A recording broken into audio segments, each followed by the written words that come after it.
alleged mastermind behind one of the greatest financial scandals in history, Jolo. The greatest financial scandals. Financial scandal. Jolo.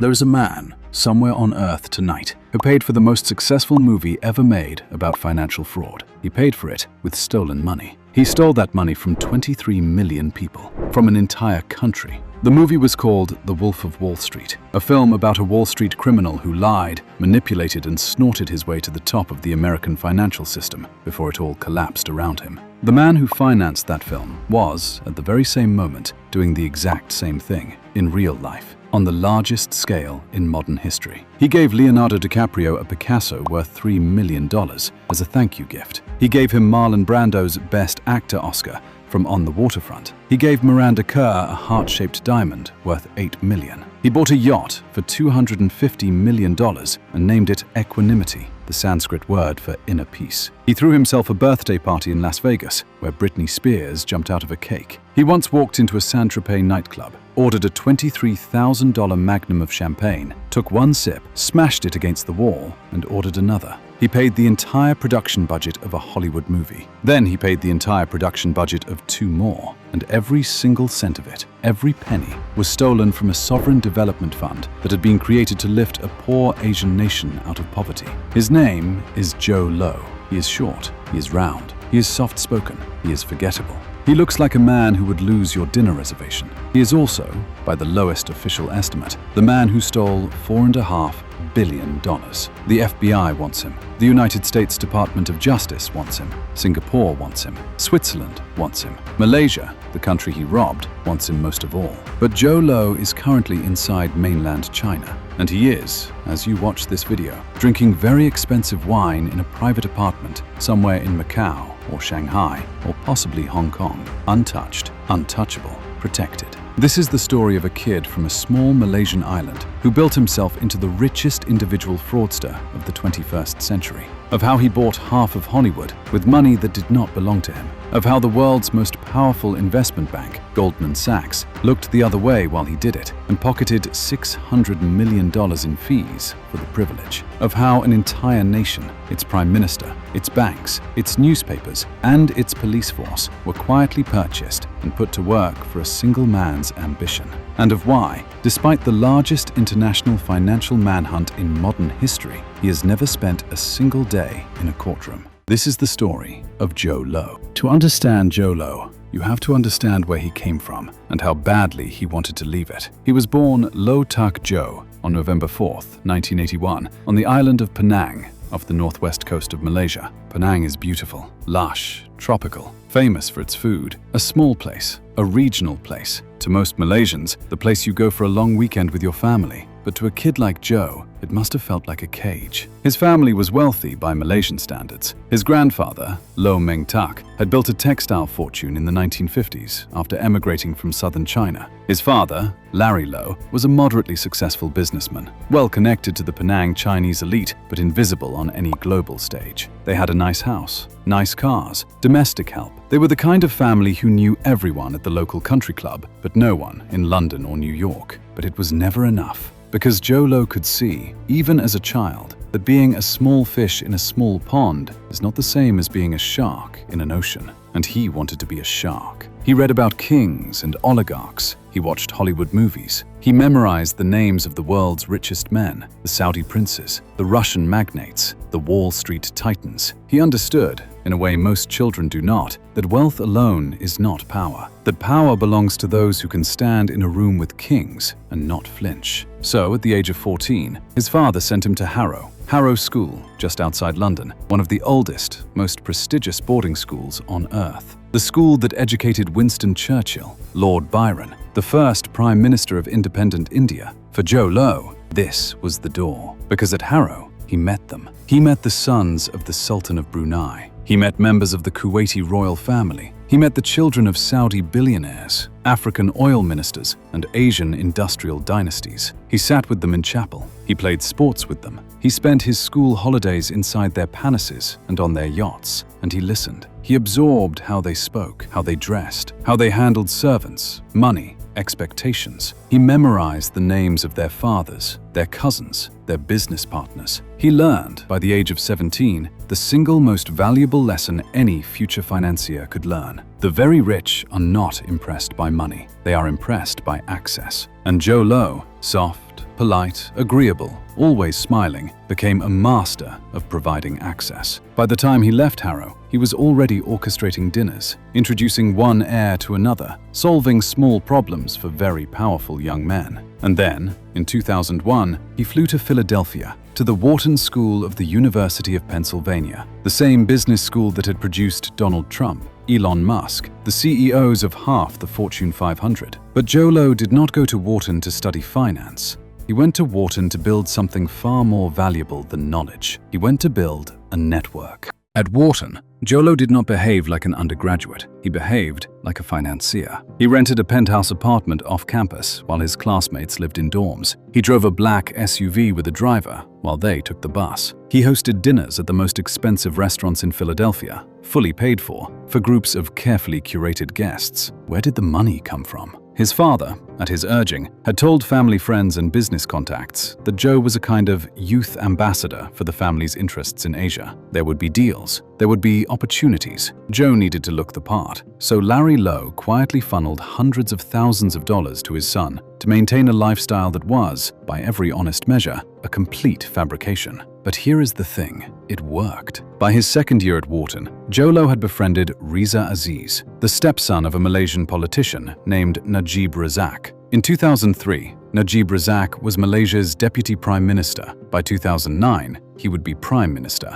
And by 2015, he would be one of the most corrupt heads of state in the world. But in 2003, Najib was simply Reza's stepfather, and Reza was Zhou's friend. Zhou Luo also befriended Hamad al-Wazan and Khaled al-Husseini, princes and well-connected scions of the Kuwaiti and Emirati elite. He flew to their summer homes, he swam in their pools, he sat beside their fathers at private dinners, and then he started doing favors. He arranged for one royal family to invest small amounts of capital in family enterprises in Malaysia. He set up tiny trial deals, never large, never risky, that would make money for everyone involved. He earned, slowly, the trust of powerful people. After he graduated in 2005, he did not go to Goldman Sachs. He did not go to JP Morgan. He went home to Malaysia and he opened his own family office. He called it the Jinwell Capital Group. Theoretically, it was the financial vehicle of a small Penang textile fortune. In reality, it was an empty shell. But shells can hold a lot of water. He started showing up in Saint-Tropez,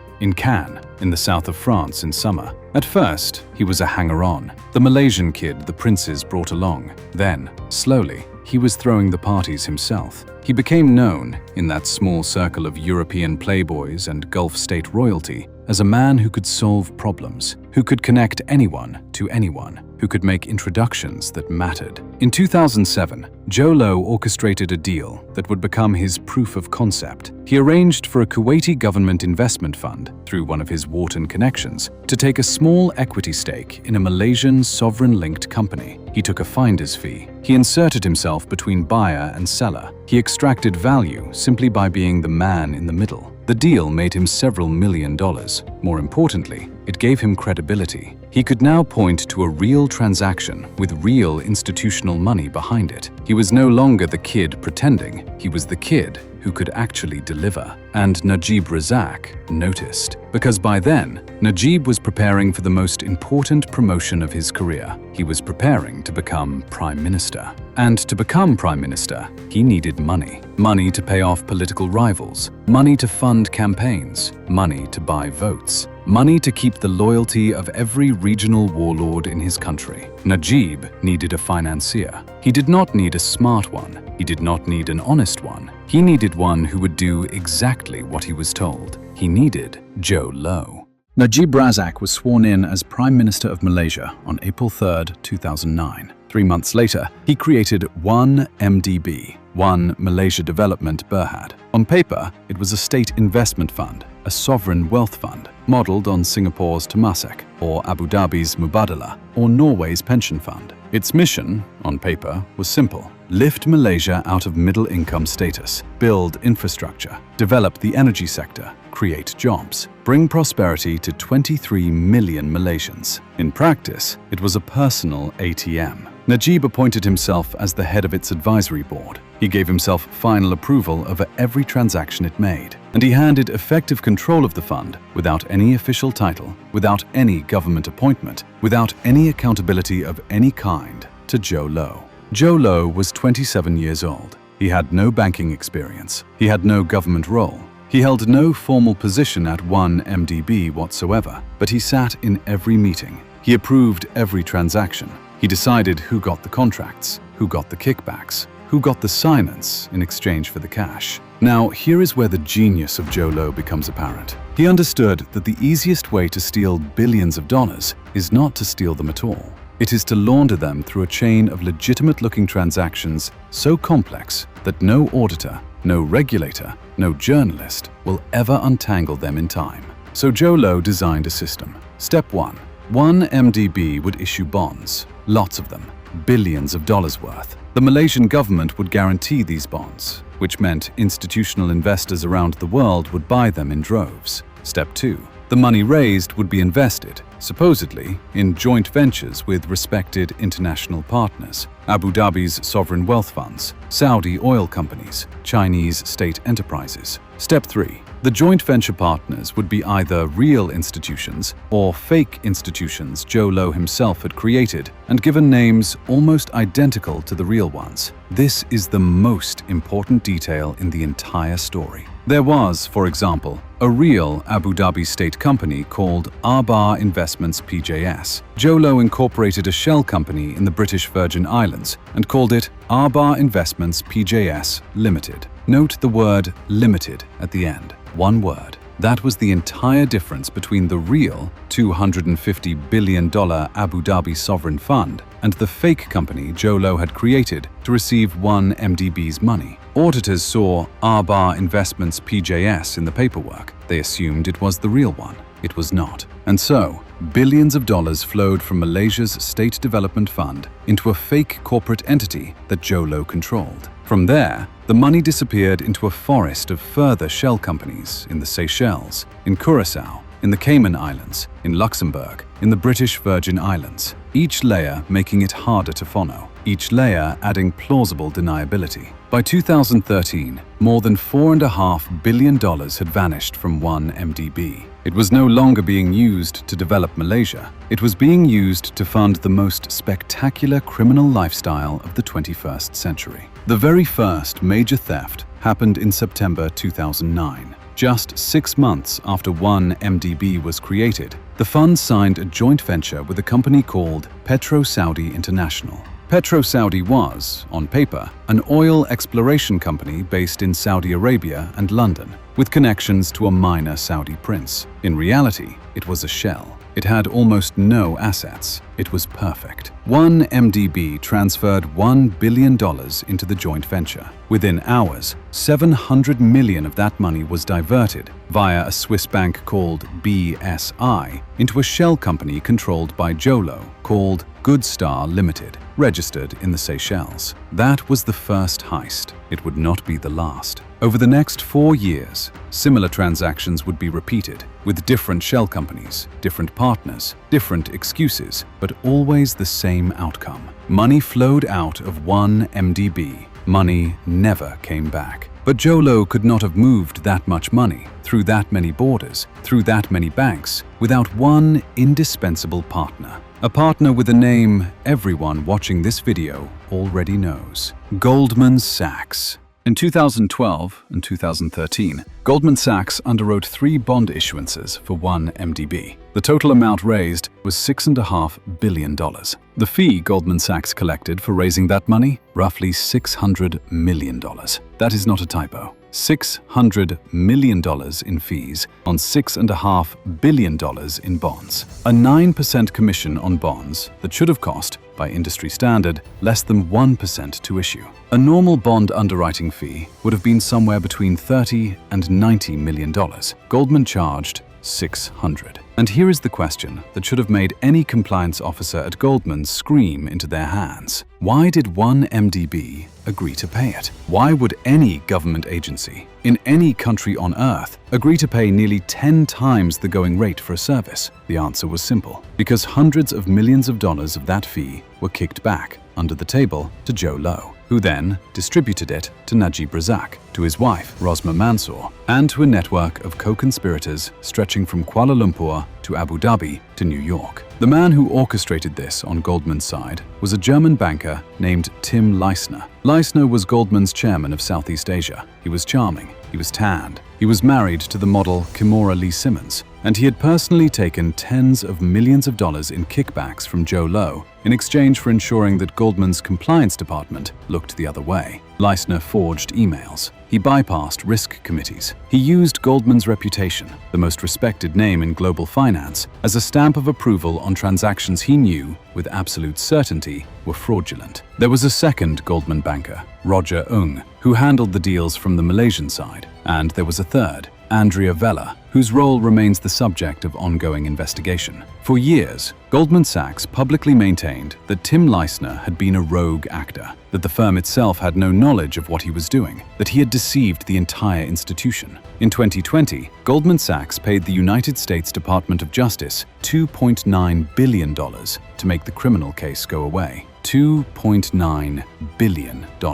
Goldman did not pay that amount because Leissner acted alone. Goldman paid that amount because, at the highest levels of the firm, executives had known, had seen the red flags, had received the warnings from junior employees inside the bank who had screamed, in writing, that this deal looked, smelled, and walked like fraud. They proceeded anyway, because the fees were too good to refuse. Internally, the Goldman bond deals had a nickname. The bankers who worked on them called them the Magnolia deals. Magnolia because the cash flow was supposed to bloom slowly, beautifully, every quarter. In reality, the cash bloomed once, into Joe Low's bank account, and never again. When the warnings came, and they did come, they were ignored or buried. A Hong Kong-based Goldman compliance officer wrote in an internal memo that the 1MDB transactions raised serious red flags about the source and destination of funds. That memo was filed away. The deals proceeded. And in those same years, while Goldman Sachs was lending its name to Joe Low's machine, Joe Low himself was busy spending the money. He was about to spend it in the most public,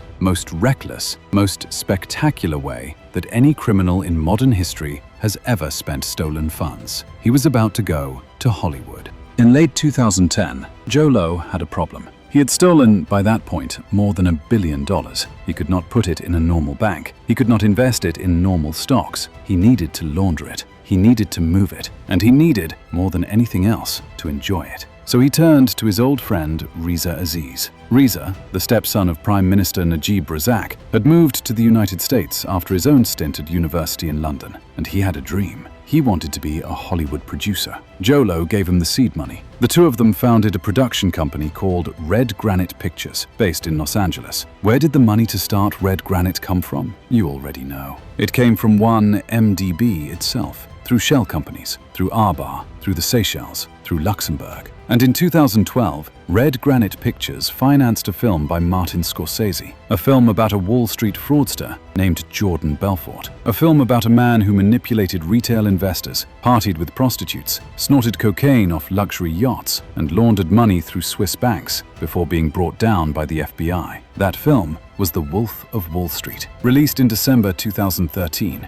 nominated for 5 Academy Awards, grossed nearly $400 million at the box office, starring Leonardo DiCaprio in the role of his career, and paid for, in significant part, with stolen Malaysian taxpayer money. The irony is so on the nose that for years no one could quite believe it was real. A film about money laundering, financed with laundered money. A film about a criminal who flaunted his wealth, financed by a criminal who was, at that very moment, flaunting his wealth in nearly identical ways. Joe Low attended the premiere. He stood on the red carpet beside Leonardo DiCaprio. He smiled for the cameras, and the money kept flowing. He bought a yacht, the Equanimity, 300 feet long, $250 million, helipad, gym, cinema, sauna, plunge pool. He bought a Bombardier Global Express private jet, then a Boeing 737, kitted out as a flying palace, then another aircraft. He bought paintings, a Basquiat for $48 million, a Picasso, a Monet, a Van Gogh. He bought them at Christie's, at Sotheby's, with cash that had been routed through 6 shell companies before it landed in the auction house's escrow account. He gave Leonardo DiCaprio a Picasso, worth $3 million, as a thank you for The Wolf of Wall Street. He gave DiCaprio Marlon Brando's Best Actor Oscar from On the Waterfront. He had purchased it from a private collector for $600,000. He gifted it to DiCaprio in a private ceremony. And then there was Miranda Kerr, the Australian supermodel, recently divorced from Orlando Bloom. Joe Low began courting her in 2014, not romantically in any traditional sense, but in the only way he understood courtship. He bought her jewelry, an $11 million diamond pendant, an $8 million heart-shaped diamond, various other pieces totaling, by some estimates, more than $30 million in gifts. She accepted them. She would later return every single piece to the United States Department of Justice when the source of the money became clear. And then there were the parties. The most famous of them all took place in Las Vegas in November 2012. It was Joe Low's 31st birthday. He flew in hundreds of guests on jets. He rented out the entire club at the Palazzo. He paid Britney Spears, Pharrell, and others to perform. Britney Spears emerged from a giant cake to sing happy birthday to him. The cost of the party, by most credible estimates, was several $1 million. In 2014, in Cannes, during the film festival, Joe Low rented an entire restaurant, brought in Pharrell to perform privately, and dropped over $2 million in a single night. Paris Hilton was there. Lindsay Lohan was there. Kim Kardashian made an appearance. Models, athletes, B-list actors, and Wall Street executives orbited Joe Low's tables like satellites. In Saint-Tropez that same summer, he threw a party for his mother. He flew in Swiss Beats. He ordered fireworks that lit up the entire bay. In Las Vegas, again in 2014, he was filmed pouring $3,000 bottles of champagne over the heads of women at his table, while a DJ played his name on loop. The footage exists. Anyone watching this video can find it on YouTube. A short, round Malaysian man in a wrinkled blazer, surrounded by celebrities, throwing money in the air as if it were confetti at a wedding. He never tried to be. In Joe Low's mind, the safest place to hide a $4 billion theft was in plain sight. If you act like you stole the money, everyone assumes you must have earned it. Every dollar of it had been stolen from Malaysian schools, Malaysian roads. But by 2014, somewhere, very quietly, the walls were starting to close in. The first cracks did not come from a regulator. They came from a journalist. Her name was Claire Rucastle Brown. She was a British journalist of Malaysian descent. She ran a small, low-budget blog called Sarawak Report. She had spent years investigating environmental destruction and political corruption in Malaysia. In 2014, she received a tip. A man named Xavier Justo, a former employee of a company called Petro-Saudi International, one of Joe Low's earliest 1MDB joint venture partners, had walked out of his job carrying a hard drive. The hard drive contained internal emails, wire transfer records, confidential agreements. It documented in detail how 1MDB money had been moved through Petro-Saudi into Joe Low's personal shell companies and out again. Justo tried to sell the data back to Petro-Saudi for blackmail. He was caught, arrested in Thailand, and imprisoned. But not before copies of the drive had reached Claire Rucastle Brown. She began publishing. Almost simultaneously, an editor at a small Malaysian financial newspaper called The Edge, OK Tat, began running parallel investigations. And in July 2015, the Wall Street Journal dropped the bomb that broke the scandal worldwide. Investigators believe money flowed to Malaysian leader Najib's accounts amid 1MDB probe. The article revealed that, in 2013, just before Malaysia's general election, $681 million had been deposited into a personal bank account belonging to Prime Minister Najib Razak. The transfers had been routed through Singapore, the British Virgin Islands, and a series of shell accounts. Najib responded to the scandal with the most absurd defense in modern political history. He claimed the $681 million was a personal gift from a Saudi prince to him personally. The Saudi royal family denied it. The Malaysian Attorney General, who first opened the investigation, was abruptly fired. The new Attorney General announced, days later, that no crimes had been committed. Newspapers were shut down. The Edge, the financial paper that had broken parts of the story domestically, was suspended for 3 months. Its editor was harassed by police. Opposition leaders were arrested. The Deputy Prime Minister, who had quietly raised concerns about 1MDB inside the government, was sacked from his position and forced out of the cabinet within days. For a moment, it seemed that Najib might survive the scandal, but by then, the FBI was inside the case. In 2016, the United States Department of Justice filed civil forfeiture lawsuits seeking to seize over $1 billion of assets purchased with 1MDB money. The Wolf of Wall Street film rights, the Manhattan penthouse, the Beverly Hills mansion, the yacht, the paintings, the jewelry. The DOJ called 1MDB the largest kleptocracy case in American history. Singapore began criminal proceedings against the bankers who had laundered the money. Swiss prosecutors opened investigations. Australian, Luxembourg, and UK regulators followed. The walls were no longer just closing in, they were collapsing. But Jolo had already vanished. In May 2018, Malaysia held a general election. For the first time in 61 years, the ruling coalition, the party of Najib Razak, lost. Najib's own former mentor, 92-year-old Mahathir Mohamad, had come out of retirement specifically to defeat him, and on election night, the country erupted in celebration. Najib was banned from leaving Malaysia. Police raided his properties. They found 273 luxury handbags, hundreds of expensive watches, 12,000 pieces of jewelry, $28 million in cash stacked in suitcases in his closets. He was arrested. He was charged. He was tried. In July 2020, Najib Razak, the former Prime Minister of Malaysia, was found guilty of 7 counts of corruption, breach of trust, and money laundering. He was sentenced to 12 years in prison. His wife, Rosma Mansour, the woman who had once been nicknamed by the Malaysian press as the First Lady of Bling for her obsessive collection of Birkin handbags and pink diamonds, was convicted on her own corruption charges in 2022. She was sentenced to 10 years. Goldman Sachs settled with the United States Department of Justice in October 2020, agreeing to pay $2.9 billion in penalties, the largest settlement in the bank's history. Tim Leissner pleaded guilty and is, at this moment, cooperating with prosecutors in exchange for a reduced sentence. Roger Ng was convicted by a New York jury in 2022. Riza Aziz, the producer of The Wolf of Wall Street, was charged in Malaysia with money laundering. He agreed to return more than $100 million in assets, and the charges were dropped. A settlement many observers called scandalous. Red Granite Pictures paid $60 million to settle the United States case against it. The yacht, Equanimity, was seized in Indonesia in 2018 and eventually returned to Malaysia, where it was sold for $126 million.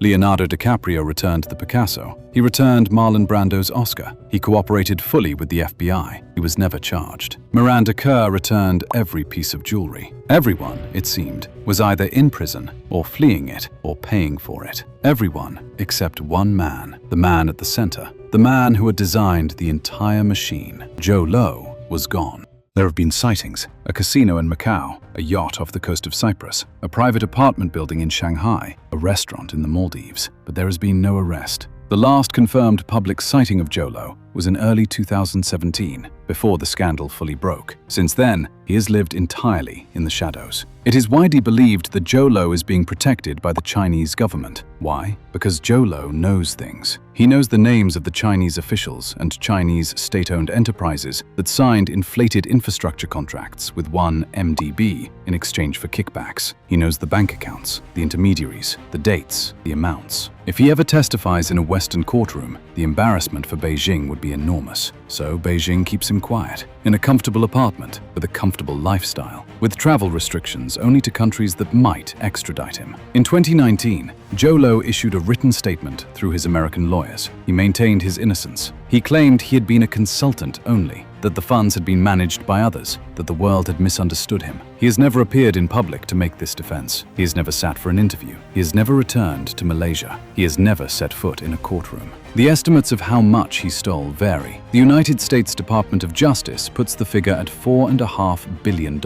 Some Malaysian investigators believe the true total, including the Goldman bond fees, the Chinese infrastructure kickbacks, and the personal disbursements to Najib, exceeds $7 billion. It is, by any reasonable measure, the largest individual heist in the history of the modern world. Larger than Madoff in personal extraction, larger than Enron, larger than any single embezzlement by any single human being. And the man who did it is still free. He paid for a movie about a financial criminal who got away with it. He became that financial criminal in real life. And he, like the character he financed, is still living comfortably somewhere tonight, while the country he stole from struggles to pay back the debts he created in its name. In 2024, Malaysia was still making interest payments on the bonds Goldman Sachs issued for 1 MDB, bonds purchased by international institutional investors, bonds backed by Malaysian taxpayers. The Malaysian Treasury has estimated that, between principal, interest, fees, and recovery costs, the true price of 1 MDB to the Malaysian people will exceed $30 billion over the life of the obligations. $30 billion taken out of education budgets, hospitals, infrastructure, and pensions to pay off a fraud that benefited fewer than 100 people. A poor child born in a village in Sabah this year will inherit a portion of that debt. She will never know Jolo's name. She will never see the equanimity sailing into a Mediterranean harbor. She will never watch The Wolf of Wall Street. She will never meet Miranda Kerr or Leonardo DiCaprio, but she will pay. And he will not. Because the most important lesson of the Jolo story is not about money. It is not about Hollywood. It is not about Goldman Sachs. It is this. In our world, in our time, if you steal small, you go to prison. But if you steal big enough, if you steal an entire country, you go to China and you are never seen again. Bernie Madoff died in a federal prison cell. Jordan Belfort, the original Wolf of Wall Street, served 22 months and now sells motivational seminars. Even Sam Bankman-Fried, whose collapse came almost a decade after Jolo's, is sitting tonight in a cell in Brooklyn. But Jolo, the man who stole more than all three of them combined, walks free. That is not justice. That is not law. That is not capitalism working as advertised. That is something else. That is a system that punishes the small fraudster and protects the catastrophic one. And until that changes, every story you hear about Wall Street, about emerging markets, about sovereign funds, about the next great financial scandal will have, somewhere in it, the silent fingerprint of a man like Jolo.